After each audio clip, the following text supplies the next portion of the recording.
mulailah Pak Lutfi awalnya menyusun sebuah waktu itu saya lihat modelnya ini ya, sama sekali kemudian berkembang menjadi aplikasi, dulunya website dulu, ini juga di website, yaitu dimasukkan ininya, video-video ceramah-ceramah ulama di mana-mana dengan beliau sebagai alumni dari Malaysia dan Malaysia, itu beliau kumpulkan ya semua ceramah-ceramah ulama itu di dalam sebuah situs gitu. Nah, kemudian berkembang terus-menerus menjadi tautan-tautan mendownload atau membaca secara digital. Nah, di perpustakaan Islam digital ini akhirnya kita tidak formatnya tidak mendownload saya kira, tapi adalah membaca membaca secara digital. Nah, itu waktu itu jangan dinamai dengan perpustakaan Islam digital. Ini kira-kira kalau dalam bahasa saya ingin bilangnya ini kira-kira Maktabah Syamilah versi Indonesia lah. Kira ini gitu mulainya. Itu beliau udah mulai menyusun itu gitu. Nah bisa dikatakan Pak Lutfi adalah saya ingin mulai bicara itu karena Pak Lutfi bisa dikatakan adalah salah satu sosok dari sekian figur yang mengembangkan kajian hadis di ruang digital. Nah, kita akan salah satu menjadi tema yang kita bahas di sini. Jadi, kenapa sih orang akhirnya bisa hari ini mulai membicarakan, bahkan mulai penting, yuk kita sasar bagaimana melihat kajian hadis di ruang digital, bahkan bagaimana membuat ruang digital itu penuh ramai dengan kajian-kajian hadis. Nah, itu sebenarnya juga tidak terlepas dari dari kemunculan internet sendiri yang memang ini makin pesat bisa dikatakan tidak terlalu lama ya, 10 sampai 20 tahun terakhir gitu. Di bawah tahun 2010 saya masih ingat tidak semua orang punya handphone yang ada internetnya gitu. Itu 10 tahun yang lalu gitu. Masih ada orang yang HP-nya yang tinunit yang itu yang belum tentu bisa buka internet dulu. Masih yang dulu ada istilah yang HP hitam putih dan HP berwarna tapi belum bisa akses internet. Nah itu dulu akses internet terbatas, orang harus bahkan cara saja ke misalnya warnet dulu kita istilahkan dengan warnet. Tapi itu semua dalam 10 tahun terakhir ini berubah pesat gitu. Nah ini juga ikut mempengaruhi kajian hadis. Nah ini saya mau lihat bagaimana saya mau mungkin ini tidak secara referensi nanti bisa diperdebatkan, nggak masalah. Tapi saya ingin mencoba memetakan kalau di mana sebenarnya letak diskusi mengenai kajian hadis di era digital atau hadis dan digitalisasi ini. Nah ini saya lihat di sini saya bagi coba dari mulai pra kemerdekaan, kita bisa bisa diskusi lagi lebih jauh nanti pra kemerdekaan itu apalagi kajian-kajian hadis yang berkembang di sana. Tapi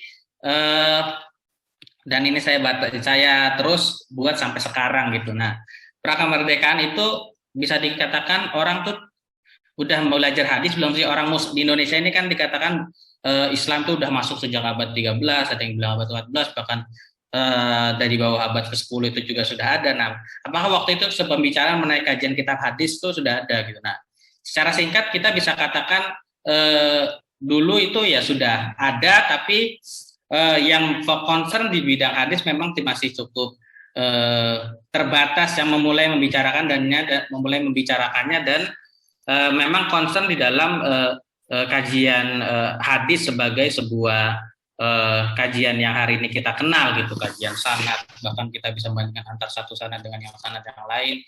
Di Nusantara lebih dominan waktu itu kajiannya kajian tasawuf, mungkin kajian hadisnya menjadi berkembang karena ada kajian-kajian tasawuf dan juga kajian-kajian mazhab fikih gitu. Disitulah kajian hadis mulai dibicarakan. Tapi hadis sebagai sebuah hadis dengan sanad dan matanya itu mungkin tidak terlalu sedalam atau seramai yang di 2010 atau 20 atau 30 tahun belakangan ini gitu. Nah, kita akan melihat misalnya di sini karya-karyanya. Kalau teman-teman pernah baca itu bisa dicari ya jurnalnya Pak Oman Fatur Rahman, itu kan pernah menulis tentang bisa dikatakan sebagai kitab hadis tertua yang masuk di dalam hazanah keislaman di Nusantara, yaitu kitab Arba'innya karya Nuruddin Ar-Raniri gitu. Nah, itu di Pak Oman menemukan manuskripnya dan beliau membuat katakanlah analisis gitu ya di dalam jurnalnya itu. Nah, teman-teman mungkin yang di pesantren, mungkin saya orang di saya di Jakarta dan mungkin lebih mengenal pesantren-pesantren di Jawa dalam dalam kalau kita baca bukunya misalnya Martin van Brunesen yang Kitab Kuning dan Santri dan Kitab Kuning itu kita kan akan menemukan ya kurikulum pesantren di masa ini, kurikulum di berbagai keilmuan keislaman. Nah, di situ kan kita akan lihat bahwa memang kitab-kitab di pesantren itu ada kitab-kitab hadis, namun masih concern di bidang hanya kajian tentang maknanya, tidak ada kajian masih jarang waktu itu kajian tentang mempertanyakan kesahihan atau sahih dan tidaknya sebuah hadis gitu. Nah, ini menarik juga, nanti saya akan berbicara bahwa kajian sahih dan lemah dan tidak kuat dan lemahnya hadis ini malah justru dipicu kalau bisa dikatakan faktor salafisme juga, kemunculan salafi di Indonesia dan di dunia global secara umum itu punya pengaruh besar terhadap akhirnya ada mayoritas ulama kita yang mulai menggali lagi pemahamannya dengan mencari landasannya dari hadis, dan bagaimana kalau pemahaman yang sudah berjalan di Indonesia ini sebenarnya punya landasan pemahaman yang hadis juga kuat begitu. Nah, itu kalau di dalam kembali ke prakemerdekaan ini ada kitab Lubabul Hadis, ada kitab misalnya mungkin saya ingat misalnya Hasyatul ada yang kitab kumpulan misalnya ringkasan Sahih Bukhari, tapi kita tidak concern terhadap sanadnya gitu, kita hanya concern maknanya semuanya gitu. Nah, bahkan ada kitab-kitab yang campur, tidak dipisahkan, tidak ada pembatasan yang jelas mana yang hadis, mana yang kalam ulama gitu. Nah, mungkin kita yang paling kenal misalnya kitabnya Ihya Ulumuddin dari Imam Al-Ghazali ya, gimana di situ ada semua di dalam satu pembahasan itu ya campur antara Al-Qur'an sampai dengan yang bisa dikatakan bukan hadis gitu.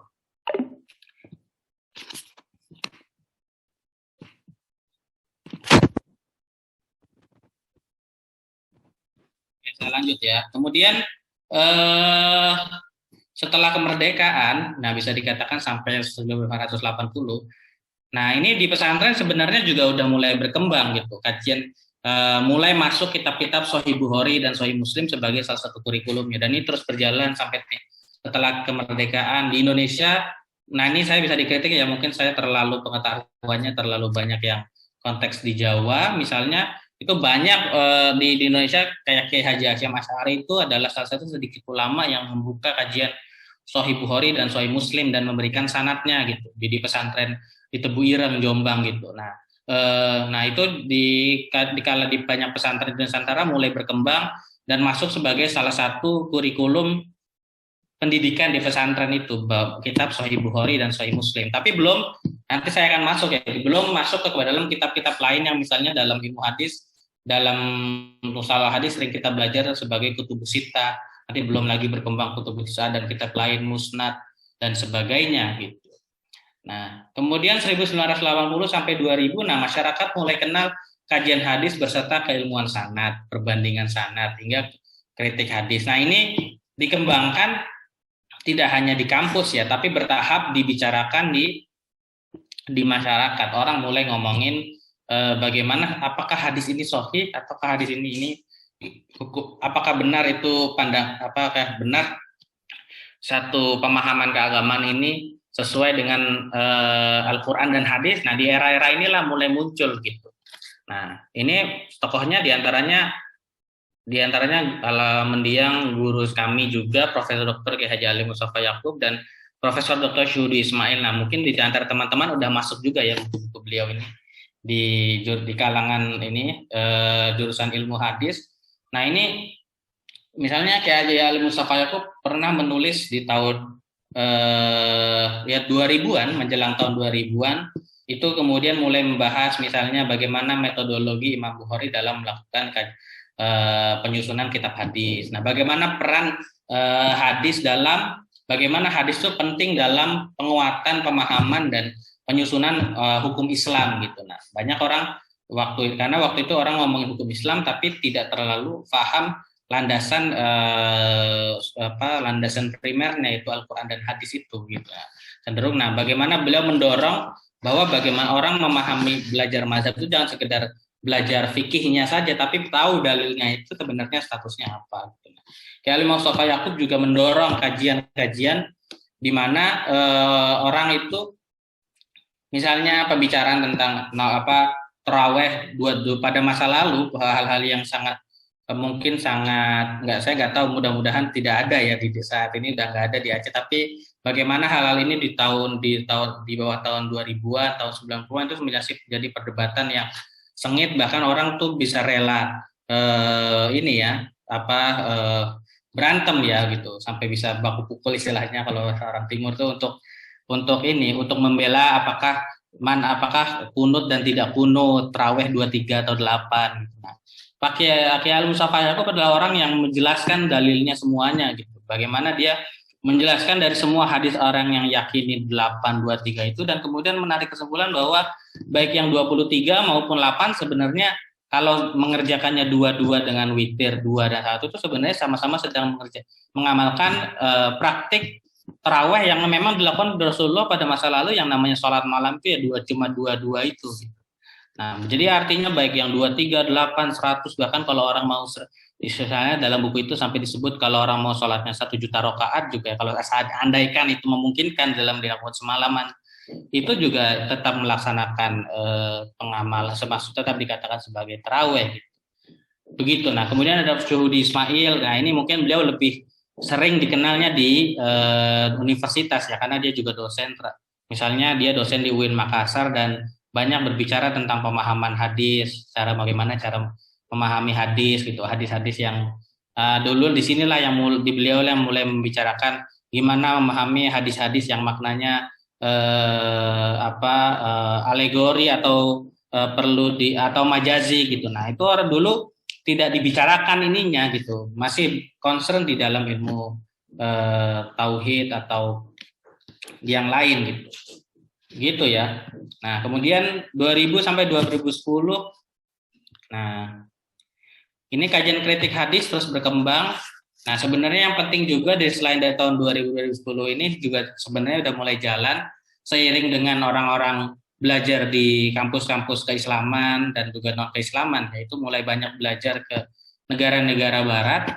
Nah, itu mulai masuk juga kajian tentang misalnya yang membahas tentang otentisitas sebuah hadis yang banyak dibicarakan di kalangan orientalisme, di kalangan orientalis gitu. Nah, kajian-kajian sebenarnya ini pun juga sudah berkembang di tahun 1990, sudah mulai dikenal buku-buku karya Goldziher, Yosef Shah, kemudian kajian-kajian yang mencoba menolak Mustafa Al-Azami.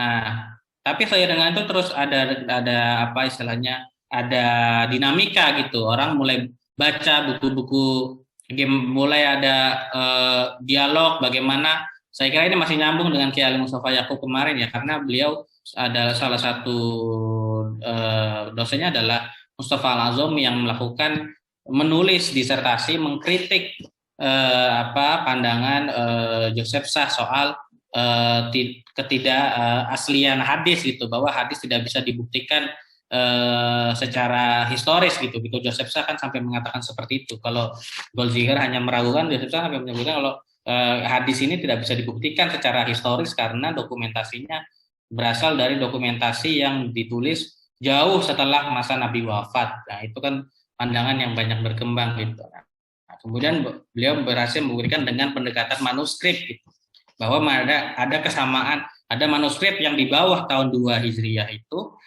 bisa ditemukan bahwa bagaimana manuskrip yang terletak di jarak yang sangat jauh itu bisa memiliki narasi hadis yang sama, dan itu menunjukkan kalau hadis itu bisa dibuktikan. Oke, kita banyak panjang. Masih di sini Pak Lutfi juga masih mengembangkan kajian hadis di internet ini, kemudian beliau memunculkan aplikasi dan seterusnya. Nah, ini tokohnya ada Prof. Dr. Kamarudin Amin, dosen di UIN Makassar dan sekarang sedang jadi pejabat ya di Kementerian Agama gitu, jadi Dirjen Bimas. Nah, kemudian ada yang Pak Lutfi, dan di sini juga mulai banyak berkembang orang-orang UIN, YIN, itu banyak dosen-dosen ya. Ada yang dosen yang dosen kajian hadis, ada yang kecenderungannya bahkan cenderung menyatakan anti Barat, anti sama sekali itu. Ada yang bilang kalau kita tetap bisa membaca literatur Barat terkait dengan hadis, tapi kita bisa memilah-milih gitu. Nah itu kemudian berkembang. Nah jadi orang mulai membicarakan metode-metode orientalis dalam pemahaman hadis, dalam terhadap hadis itu gitu, dalam bicarakan otentisitas hadis. Oke, lanjut. Nah, kemudian 2010 sampai 2020 gimana dengan ini digital itu? Nah, di tahun-tahun ini orang mulai pakai internet dan mulai munculnya gawai atau handphone yang sangat mulai muncul handphone dengan internet dengan harga yang sangat rendah. Akhirnya internet menjadi sesuatu yang makin luas, yang benar-benar tersebar seluas-luasnya gitu ya. Nah, saya mau bilang di tahun 2000-an sebelumnya itu format orang yang disebut dengan digitalisasi hadis itu masih dalam bentuk kaset. Orang tuh membeli kaset misalnya Maktabah Syamilah dulu per kaset misalnya. Atau orang mau dulu dikenalin kaset isinya aplikasi-aplikasi keislaman, font. Nah, disitulah di masa-masa itu di bawah tahun 2010. Sementara 2010 itu semua udah banyak berubah drastis gitu. Internet ini bisa dikatakan banyak membawa perubahan-perubahan yang sangat cepat yang sebelumnya tidak terjadi di era cetak dan era lisan gitu. Perubahan-perubahannya itu sangat cepat dalam 20 tahun terakhir gitu. Nah, di tahun 2010 inilah kemudian situs, aplikasi, sosial media tentang hadis ini mulai berkembang. Termasuk yang dikembangkan oleh El-Bukhari Institute sendiri, ada situs keislaman Bincang Syariah, kemudian ada produk-produk kajian sekolah hadis online, kemudian kita juga punya nanti saya akan tunjukkan contoh-contohnya, ada situs yang menjelaskan pemahaman hadis dengan simpel lewat Instagram, nanti kemudian berkembang lagi ada di TikTok dan seterusnya, YouTube. Nah ini di tahun-tahun ini gitu. Nah di saat yang sama di kajian hadis sendiri juga memang masih banyak orang yang membicarakan tentang orientalisme, tapi pembicaraannya sudah mulai tidak lagi berbicara soal otentisitas, tapi bagaimana sebuah hadis atau makna sebuah hadis atau pengamalan yang bisa diafirmasi oleh sebuah hadis itu kemudian berkembang di masyarakat. Lahirlah kajian, untuk kalau konteksnya Al-Quran namanya Living Quran, kalau di dalam konteks hadis kajiannya Living Hadis gitu. Nah, praktek kesehatan pengamalan masyarakat terhadap substansi hadis. Nah, di sini mulai banyak juga di kalangan akademisinya juga mulai banyak yang membicarakan, mencoba membahas dan seterusnya. Nah, bagaimana kajian hadis dan perempuan juga sangat berkembang di tahun-tahun ini. Bagaimana kemudian hadis-hadis yang jika digunakan, bagaimana perempuan memahami kembali teks-teks hadis ini juga berkembang di era-era tahun 2010 sampai 2020 ini. Nah, ini saya mencoba menyebutkan tokohnya. Satu, Dr. Al-Fatih Suryadilaga, mungkin beberapa teman-teman jika belum tahu mungkin perlu ada bukunya ya, harus dibicarakan di lama ini juga, gimana misalnya dia adalah seorang dosen yang UIN Jogja dan belum lama ini juga wafat. Itu juga mulai membuka diskusi tentang Living Quran dan Living Hadis ini, diolah dalam bentuk penelitian-penelitian, kumpulan tulisan dengan para dosen, para mahasiswa, dan ini dibicarakan kemana-mana, dan akhirnya banyak orang yang juga akhirnya membahas, dan kalau saya nggak keliru sekarang ini juga jadi kurikulum ya, jadi salah satu mata kuliah di jurusan-jurusan ilmu hadis. Nah kemudian ada Dr. Ahmad Ubaidi Hasbillah ini mungkin bisa dikatakan belum ada lagi ya yang orang yang nulis tentang bagaimana Living Quran hadis ini sebagai sebuah keilmuan tuh dijalankan, difahami, dan dipraktikkan dalam sebuah, tidak hanya bagaimana menelitinya, tapi juga apa landasan berpikirnya. Ini beliau sudah tulis bukunya. Ini beliau salah satu alumni Darulna, murid dari Kiai Haji Ali Mustafa Yakub juga, dan yang guru saya juga, yang saya pernah belajar dari beliau, bagaimana buku ini sebenarnya masih menjadi salah satu buku yang signifikan dan istilahnya belum ada saingannya gitu, saya lihat gitu ya, belum ada yang saingan dan belum ada yang mencoba mengkritik gitu. Nah ini buku yang sangat penting dalam kajian Living Quran dan Hadis gitu. Nah akhirnya bagaimana tahun 2020 sampai sekarang. Nah kemudian saya mau sambungkan juga dengan digitalisasinya. Living Quran dan Hadis ini kemudian yang tadinya objeknya pengamalan masyarakat dalam pengertian aktivitasnya yang nyata di luar yang di masyarakat, di luar jaringan, di bahkan dengan budaya tertentu, kemudian berkembang akibat dengan dialognya kajian hadis ini dengan banyak-banyak keilmuan. Living Quran Hadis ini juga mulai dicoba untuk diterapkan dalam ilmu lain, gitu. Didialogkan dengan ilmu lain gitu. Gimana misalnya living Quran dan hadis ini dipraktikkan dengan memahami masyarakat itu tidak hanya yang di dunia real ini, tapi juga masyarakat yang kini sudah sering menggunakan sosial media, menggunakan internet. Nah, bagaimana mereka kemudian memahami internet, mencoba mengopinikan, menarasikan pemahaman keagamaan, itu juga akhirnya menjadi objek kajian living Quran hadis juga, meskipun ada yang tidak lagi menamainya living Quran hadis. Nah, bagaimana orang menyebutnya etnografi digital, antropologi digital.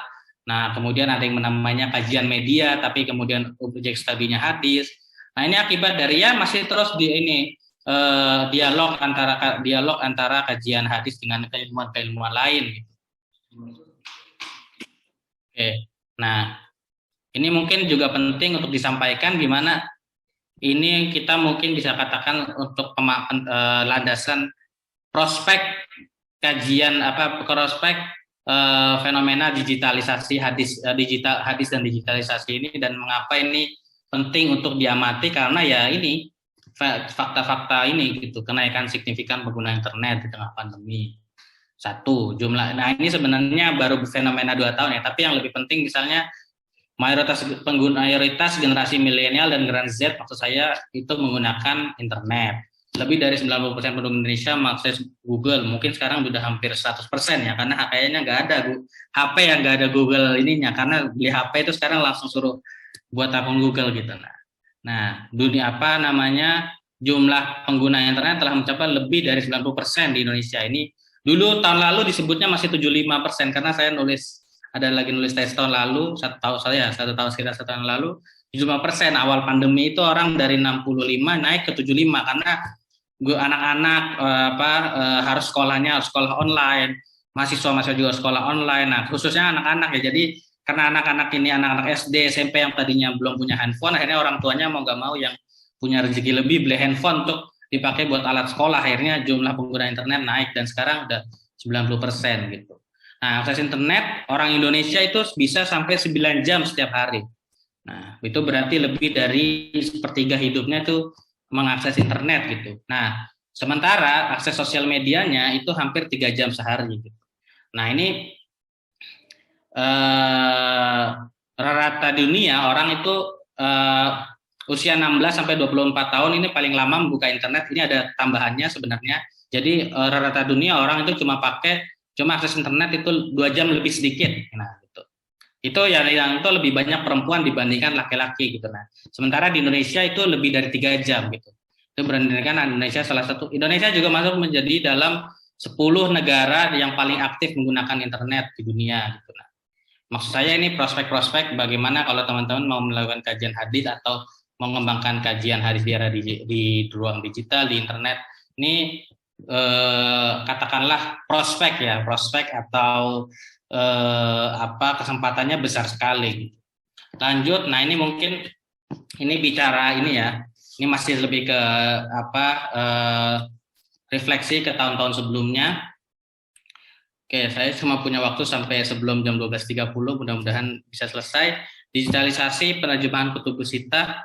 Nah, itu kemudian awal-awal berkembang, mulai aplikasinya hanya mendigitalisasi kutubus sittah, habis itu kutubus tis'ah. Nah, habis itu berkembang menjadi model kayak gini gitu, maktabah syamilah. Mudah-mudahan di sini udah ada yang tahu juga ya, udah bisa operasiin juga ya.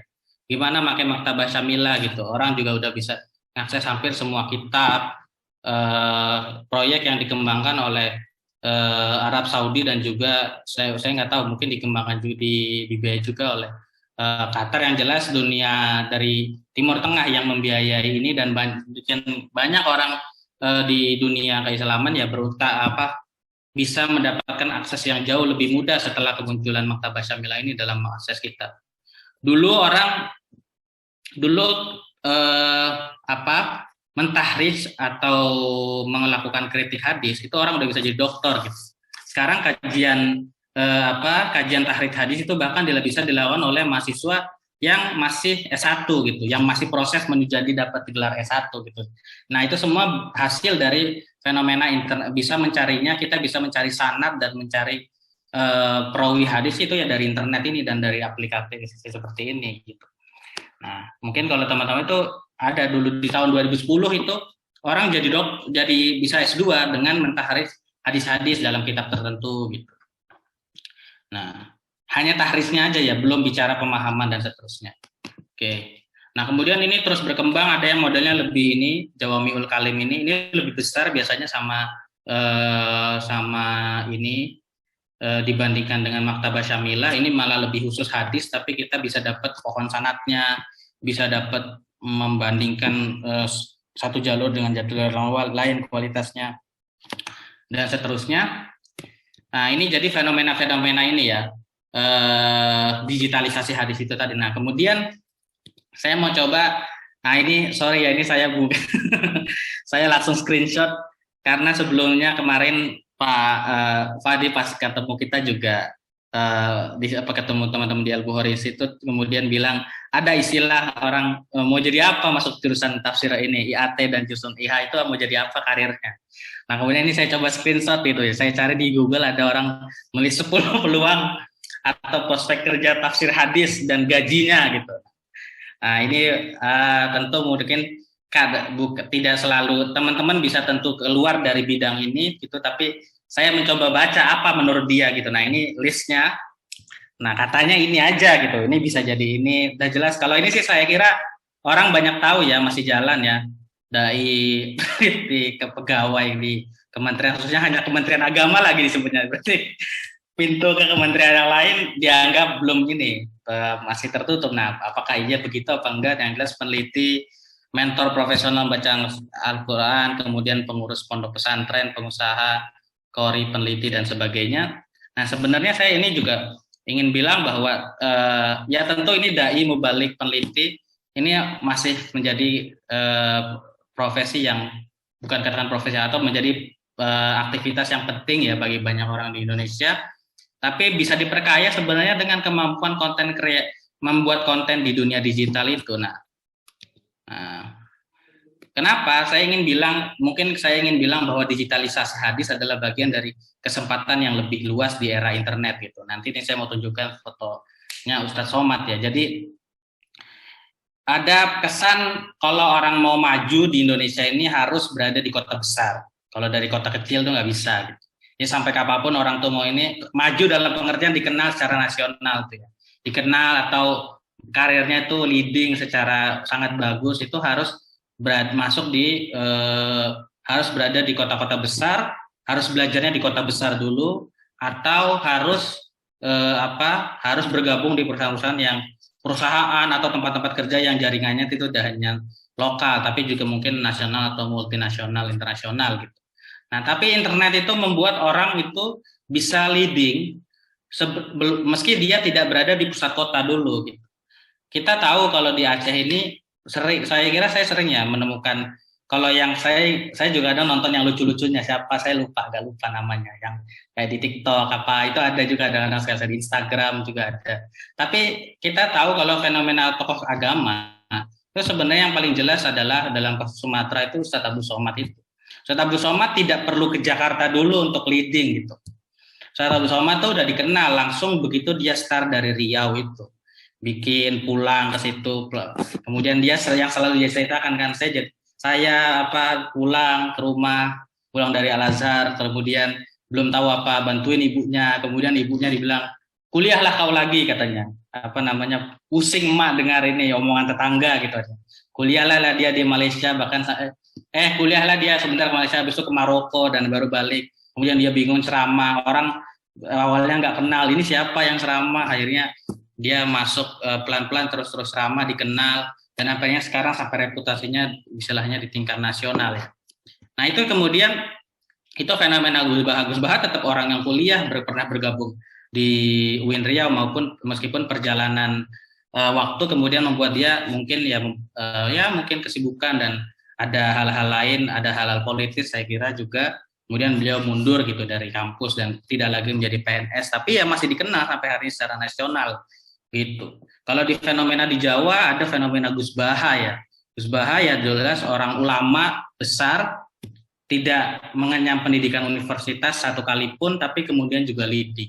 Dan kesempatan-kesempatan leading dari ulama-ulama daerah itu, ulama-ulama ini sekarang ini besar sekali, tidak hanya harus di Jakarta. Kalau yang terbaru mungkin kalau di Aceh, saya siapa ya? Ammar Dr. Azmi Arif. Ya, mungkin ada yang kenal ya.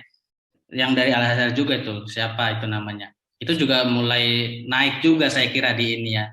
Nah, kalau dia lebih dekat banyak dengan teman-teman yang di komunitas hijrah apa. Tapi artinya saya ingin bilang mudah sekali orang tuh mau leading di dunia digital ini dan tidak harus dia berada di kota besar. Dan ini kemudian mungkin bisa menjadi katakanlah motivasi teman-teman untuk yang memang sebenarnya sudah punya bakat menjadi seorang, memang misalnya latar belakangnya dari pesantren dan punya kemampuan untuk menjadi pembicara publik atau dai atau mubalik yang memang sudah bagus, dan apalagi didukung dengan pengetahuan dari jurusan ilmu hadis ini. Nah, ini kalau menggunakan sosial media itu sebenarnya kesempatannya juga sangat besar gitu. Nah, dengan membuat sering mengupload di kamera asalkan dengan kualitas yang bagus saja, pelan-pelan orang akhirnya mengenal. Tentu juga harus mengenal psikologi bagaimana melihat jamaahnya itu ya. Saya kira Ustadz Somad misalnya, meskipun tidak akan ada lagi hierarki di ruang tanah, Ustadz Somad juga punya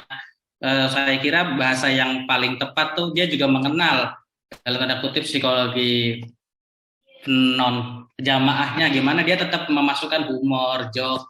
Nah, humor itu penting sekali gitu, karena humor banyak ini, dan saya kira banyak humor, khususnya humor-humor yang terkait dengan orang Sumatera dan orang bahasa-bahasa humor Melayunya itu yang ini yang penting gitu. Logat Melayunya itu juga yang menjadikan juga orang sering akhirnya banyak senang, ketawa juga gitu.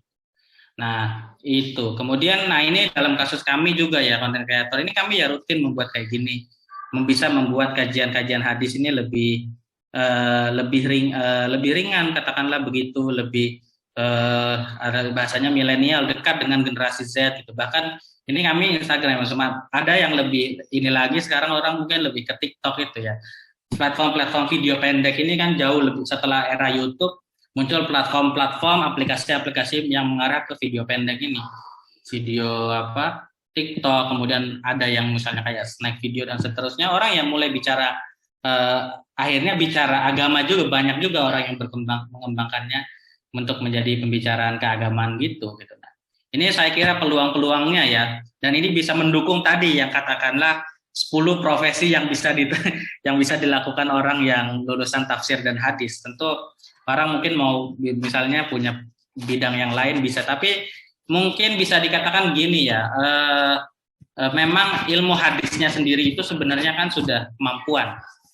Ya, kita harus sepakat kalau orang belajar ilmu hadis untuk nggak mudah juga orang setelah tahu bisa tahrir dengan syamilah bisa paham, karena itu juga kita harus melihat pemahaman hadis yang betul ini, karena ilmu hadis kalau makin dalam kan kita juga tahu kalau kalau dia tuh ada perbedaan, bagaimana nanti ada kajian tema-tema ilmu hadis yang lebih dalam kayak soal mutorib, kayak soal ilat, itu kan sebenarnya skill ya, itu lebih harus baca lagi. Belum lagi kalau misalnya bagaimana melihat fenomena yang secara hadis, kalau katanya Maktabah Syamilah hadisnya palsu gitu, tapi itu ramai. Nah, itu kan perlu pemahaman kajian keislaman yang mendalam, membaca kitab lagi, tentunya harus lebih sering membaca kitab lagi gitu, untuk menemukan itu. Tapi ini tidak hadir untuk mendukung atau meramaikan menjadi kajian yang lebih populer istilahnya gitu. Jadi digitalisasi itu bisa mempopulerkan aktivitas apapun termasuk kajian keagamaan. Jadi mengenalkan lah gitu. Jadi ya mungkin kalau bagi teman-teman yang juga punya skill lain kayak skill di desain, skill editing video, tapi kemudian juga orang yang punya pemahaman, punya keilmuan hadis yang bagus, ini kesempatan yang besar banget. Dan sekarang skill itu sendiri pun juga makin dipermudah oleh para pembuat platform ini gitu. Mereka makin menyediakan aplikasinya makin banyak. Tidak harus selalu orang tuh punya komputer dengan waspek yang bagus untuk bisa mengupload video yang bagus gitu. Kadang dia cuma butuh tekun duduk di apa dengan HP-nya sebentar bisa jadi video TikTok gitu. Jadi gitu saya kira. Nah, ini saya ingin tutup dengan lucu ya, yang mudah-mudahan ini lucu atau garing apa enggak ya. Ini bagaimana ini juga dibuat ya ringan. Saya kayak bilangin tuh. Jadi apa ini fenomena bagaimana self ini dia dari ini ya dari islami.co. Nah, ini kayak gini menjadi muslim Eropa ala Wakaji Benzema ya judulnya gitu. Nah, ini membuat informasi-informasi keislaman, informasi-informasi apa kajian berhubungan kajian keagamaan ini jadi ringan gitu. Nah, ini berarti kan ini digabungkan dengan skill orang mampu membuat karikatur. Tapi meskipun ini tidak harus dilakukan sendiri ya, bisa berkolaborasi dengan ya memang skillnya di sini di karikatur. Ini kan soal misalnya mengkritik ini sindiran terhadap terhadap fenomena selfie di depan Ka'bah gitu. Nah, gitu.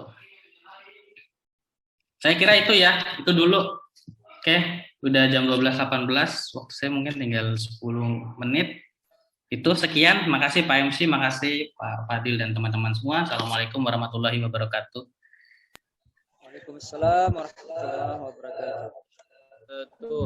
Baik, terima kasih kita ucapkan kepada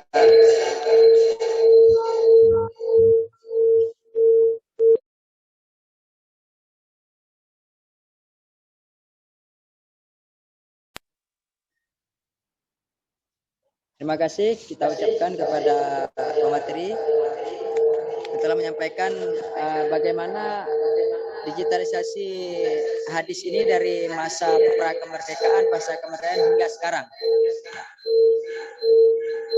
Ini mungkin ada beberapa masalah teknik Ustadz yang mungkin agak di ruangan ini agak sedikit ribut.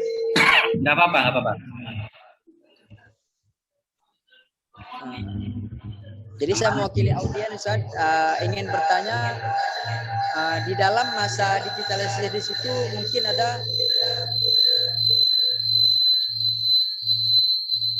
mungkin ada yang dijauhkan mic-nya. Saya aja yang lanjut. Pak MC saya aja yang lanjut ya. Boleh? Saya yang lanjut bawa acaranya. Baik. Saya kudeta ini Mas Masrur acaranya. Saya ambil alih dari ruangan lain. Berhubung kendala teknis ini. Ya, mudah-mudahan bisa melanjutkan sebaik MC kita. Mas Kamarudin ini alumni kita. Oh, siap. Terima kasih Mas Masrur dari Al-Bukhari Institute. Luar biasa penjelasannya. Cukup komprehensif dan tentu menambah wawasan kita semua ya, khususnya mahasiswa. Ini kita posisi di daerah tapi wawasan harus global ini. Jadi acara ini betul-betul mensupport untuk menjadikan peserta mahasiswa kita khususnya untuk berpikir dinamis, global seperti kawan-kawan di sana. Ini Mas Masrur. Sebenarnya ada aspek yang menurut saya perlu dibahas ya. Saya kenal betul ini Mas Masrur, Mas Huda. Ini dulu sama seperti kalian para peserta yang di ruangan ini. Mahasiswa PT KIN, IAIN, dulunya santri, transformasi dengan ide-ide yang cemerlang, ngaji hadis, ngalap berkah dengan almarhum Kiai Ali Mustafa Yakub, nuntut ilmu. Baru kemudian saya pikir ini Mas Masrur, Mas Huda, teman-teman Al-Bukhari Institute, saya yakin nggak pernah ngelamar pekerjaan ini. Ya, tapi mereka menciptakan pekerjaan. Ya, kami kemarin berkunjung dengan Bu Kajur, Bu Suparwani MA. Asli kami saksi ya sudah seperti perusahaan Al-Bukhari Institute. Mereka ada pinjaman, tahu pinjaman ya, alat absen digital itu, jadi semua serba digital. Ada studio untuk syuting youth, terima tamu, ada perpustakaan dan lengkap ya. Jadi pelajari banyak hal. Kalau boleh saya bertanya ya, Mas Masrur. Ya, Pak Fadil. Kalau tadi kita kan banyak cerita yang disampaikan tadi adalah gambaran umum ya, tentang sejarah hadis di Indonesia, baru kemudian uh, melanjut pada kajian hadis di Indonesia juga masuk ke ranah digital, biar menambah motivasi dan ada gambaran langkah-langkah yang konkret.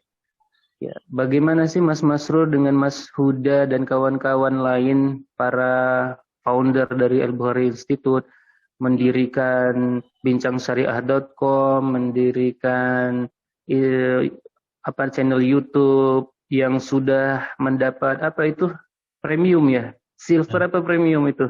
Artinya artinya bensinnya sudah ada. Dari kalau bahasa Mas Huda awalnya itu niatannya adalah memang motivasi ideologis, sekarang bernilai ekonomis ya, tapi mudah-mudahan tidak merubah niat. Ekonomi juga penting untuk biar dakwah itu mandiri ya.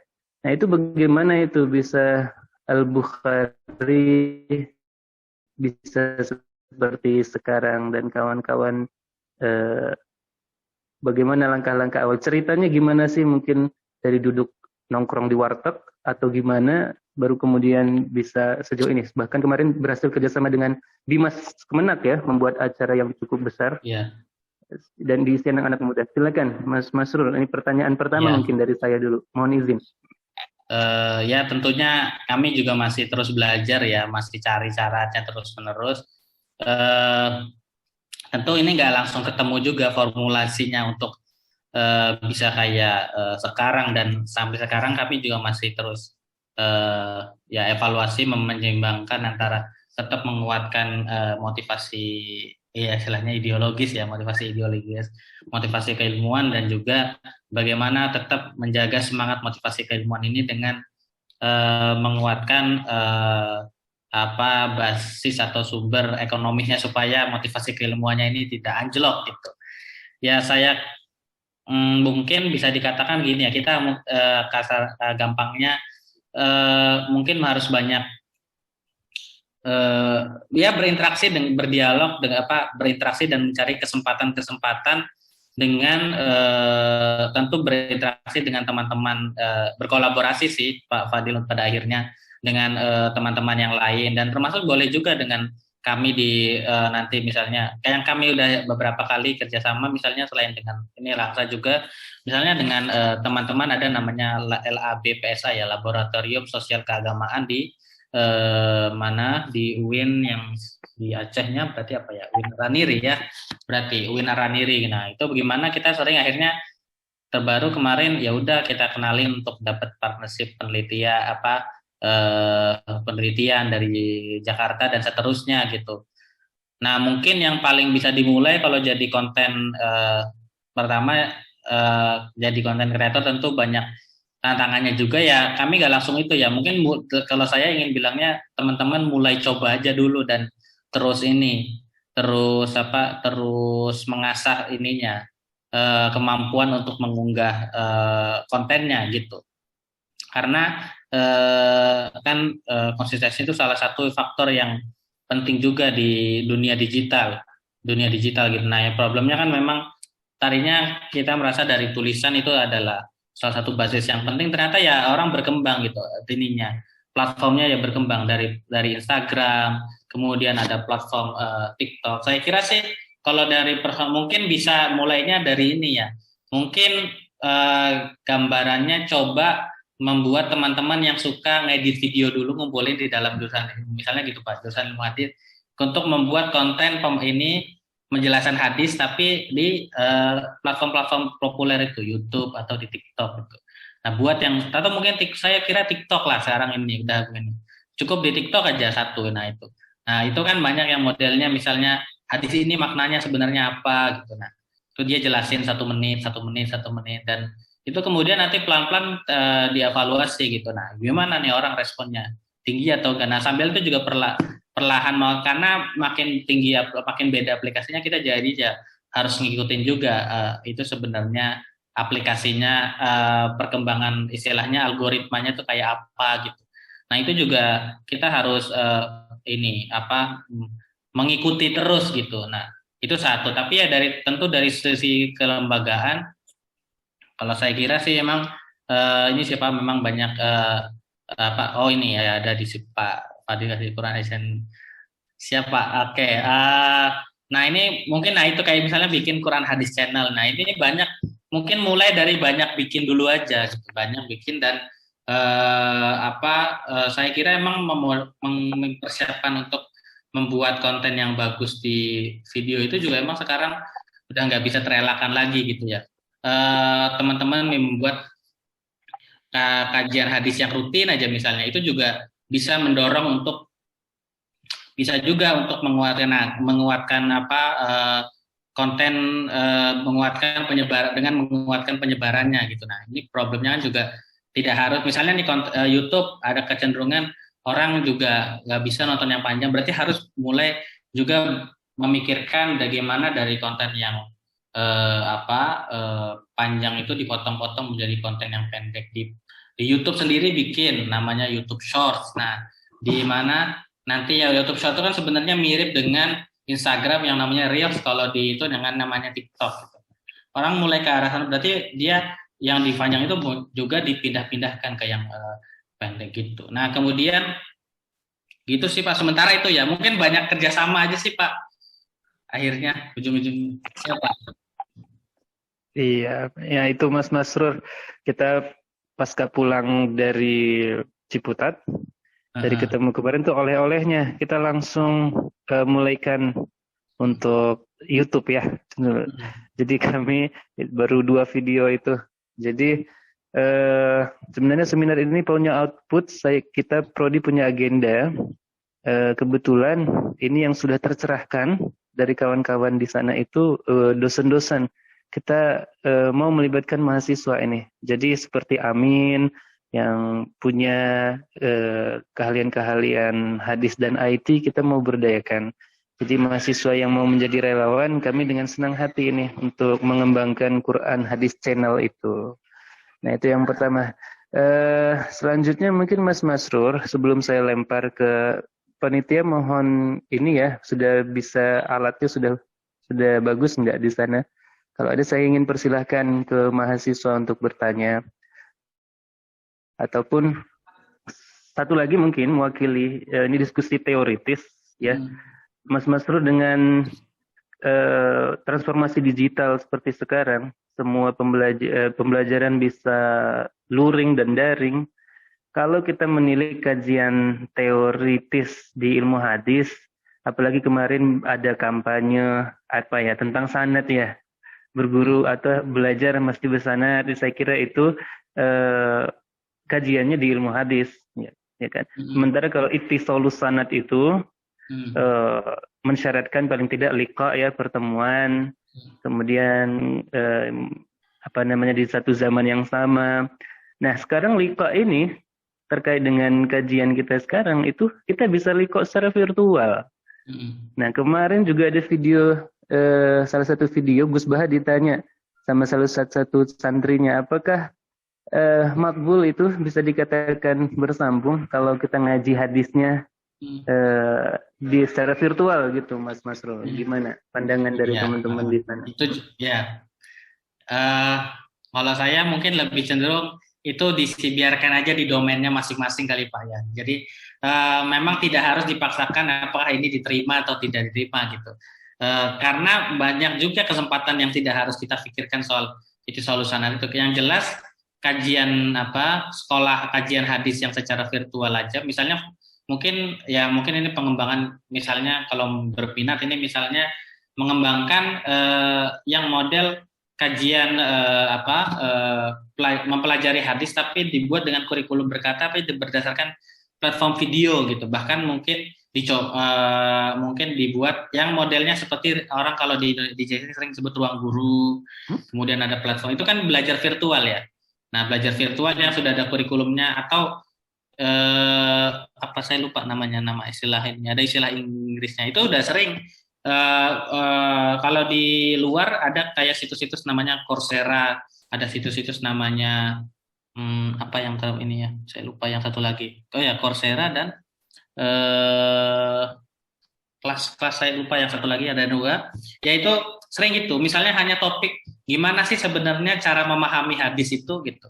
Nah itu dibuat. Nah kita kalau yang dibuat sekolah hadis itu kan kita kayak gini. Oke, kita ketemuan, udah jadwalnya tanggal sekian, nge-zoom ya. Nah, itu kan namanya langsung. Tapi bisa juga kita buat sudah dengan video yang sudah kita rekam dengan proper, dengan baik, dengan profesional, tapi orang tinggal nonton gitu. Nanti kemudian bisa juga sistemnya kayak virtual class itu. Habis itu nanti ada waktu-waktu kita tanya jawab setelah video ini. Misalnya video ini naik setiap hari Kamis tanggal sekian. Nah, Kamis tanggal hari Kamis jam sekian.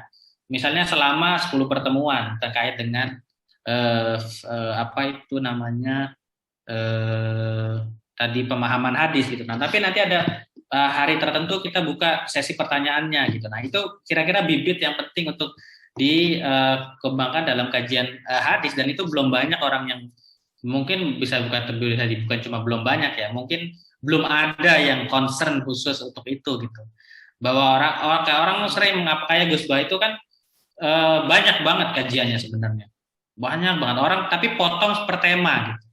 Dan ini di sosial media di platform video ini kan semuanya rata-rata per tema. Memang salah satu mungkin bisa juga berkat, tapi bisa juga penyakit problem dikit dari sosial media ini kan memang ini ya viralitasnya ini gitu. Orang kejar-kejaran ini makin banyak tersebarnya makin ini gitu. Tapi kajian yang tertib itu hampir jarang di sosial media. Nah, ini juga sebenarnya penting untuk dikembangkan. Nah, itu saya kira itu sih Pak, daripada kalau saya sih tidak terlalu bukan pusing ya, tidak terlalu merasa perlu untuk kita berdebatkan. Kalaupun itu harus ada ya udah gitu, itu memang dibuat forum aja supaya emang khusus untuk yang kayak memang mengambil sanad ya, emang harus liko dalam pengertian yang tradisional, emang harus ketemu ya udah gitu. Tapi yang hal-hal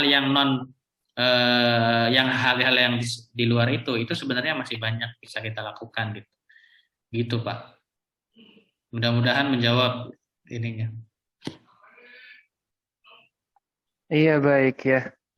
Luar biasa. Jadi itu terjadi dengan digital juga jarak tidak menjadi halangan. Jadi teman-teman di Langsa, mahasiswa juga jika ingin belajar tentang hadis yang ada di Darussunnah atau di Al-Bukhari Institute, bisa tuh diikutin sekolah hadis. Nanti dicari infonya, searching di Google sekolah hadis atau hubungi langsung panitia memfasilitasi. Kapan tuh ada sekolah hadis untuk periode ini, bagaimana daftarnya, semuanya. Jadi ya begitu. Sepertinya ini masih ada kendala ya. Masih ada kendala ya Pak MC ya di ruangan. Jika ini ada pertanyaan mungkin bisa di-chat oleh Mas Kamar, oleh Bang Kamar pertanyaannya. Atau kalau memang waktu berapa menit lagi tersisa? Ya, untuk di Indonesia, Mas Masur, saya kira yang cukup optimal menggunakan platform digital, Al-Bukhari Institute, Darussunnah juga ya, Maktabatul Musi juga di Termas, juga sesekali adakan kajian hadis virtual. Ribat Nuraniyah, Buya Razi Hasim juga pernah. Bahkan mereka mengijazahkan arba'in itu secara virtual. Pernah. Nah, jadi saya kira tidak harus diperdebatkan, ya ilmu sampai insya Allah. Ya, bahkan kalau ada istilahnya fenomena Buya Razi itu kan sebenarnya tidak sama aja gitu. Semua mulai dari awal mengunggah dengan tertib ya. Kapan kajian apa diunggah sambil juga membangun. Jadi online ini saya lihat juga memang orang kalau online tapi kemudian dia juga jarang membuat istilahnya memaintain kalau bahasanya fans ya, misalnya bukan fans sih, jamaahnya di ruang offline ini memang buat pengajian secara real gitu, mendekat. Coba itu kan supaya mendekatkan ini ya. Orang mungkin buka handphone itu kan jarang sekali orang yang memang serius. Oke, saya jam 4 mau duduk, mau nonton video Gus Bah dari jam 4 sampai jam 5. Jarang orang kayak gitu. Orang itu justru lihat apa, video apa nih, seru nih ya, Gus Bah ngomong apa nih, dengan judul. Nah, itu saya kira kan juga terjadi di fenomena Buya Razi gitu. Jadi ya rutin sampai akhirnya beliau juga tetap memainkan jamaah, bikin pengajian di mana itu rekamannya ada. Akhirnya rekaman itu mendorong juga bahasanya bukan lari, mendorong juga keviralan atau mendorong juga popularitas atau dikenalnya beliau tidak hanya di level orang yang jamaah yang nonton beliau, tapi orang-orang lain gitu.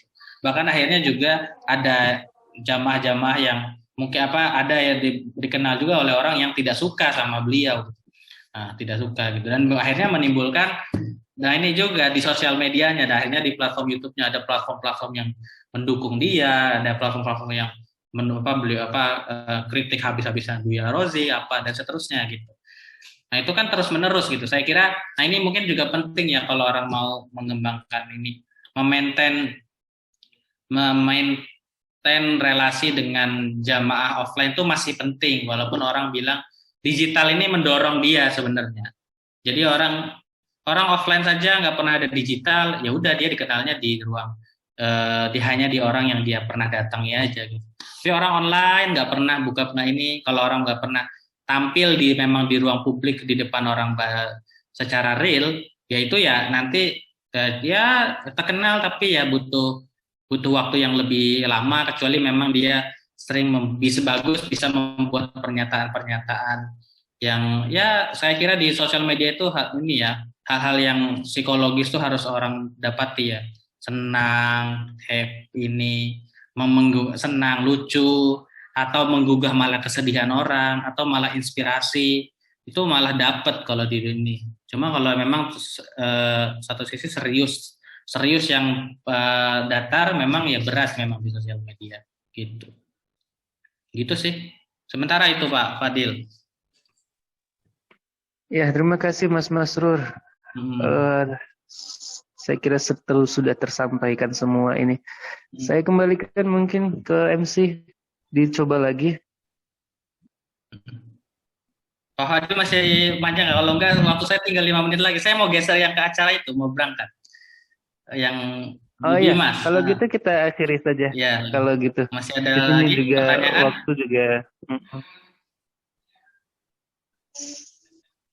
Saya kira tidak ada ini Mas Masrur, kita cukupkan. Sudah cukup. Gimana Mas Kamar?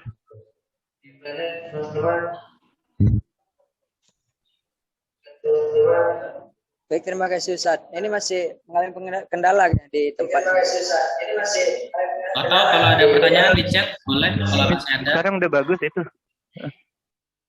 Dari teman-teman.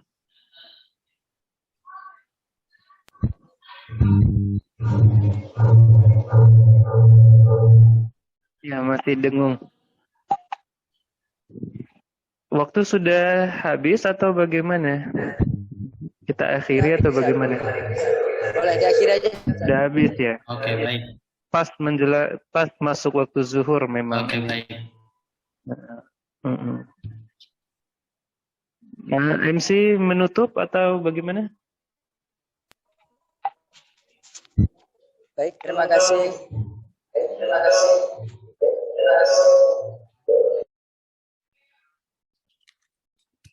Udah bisa storing ini, biar saya aja yang tutup, mohon izin. Ya, mewakili panitia dan kami dari secara khusus Prodi Ilmu Hadis mewakili Ibu Suparwani MA, Ketua Prodi Ilmu Hadis, mengucapkan ribuan terima kasih pada Mas Masrur dari Al-Bukhari Institute. Mudah-mudahan ke depan masih bisa bersilaturahim dan tadi kerjasama ya. Sebab ini langkah awal, barangkali ini implementasi awal dari MOU kita kemarin. Mudah-mudahan langkah-langkah kerjasama berikutnya bisa terrealisasi dengan baik. Lebih kurang kami mohon maaf atas kelebihan dan kekurangan di acara ini. Kepada peserta juga terima kasih atas atensi dan kehadirannya. Semoga bisa bermanfaat dan acara ini memperoleh keberkahan dari Allah Subhanahu wa taala. Kita tutup dengan sama-sama membaca hamdalah alhamdulillahirabbil alamin. Saya akhiri. Assalamualaikum warahmatullahi wabarakatuh.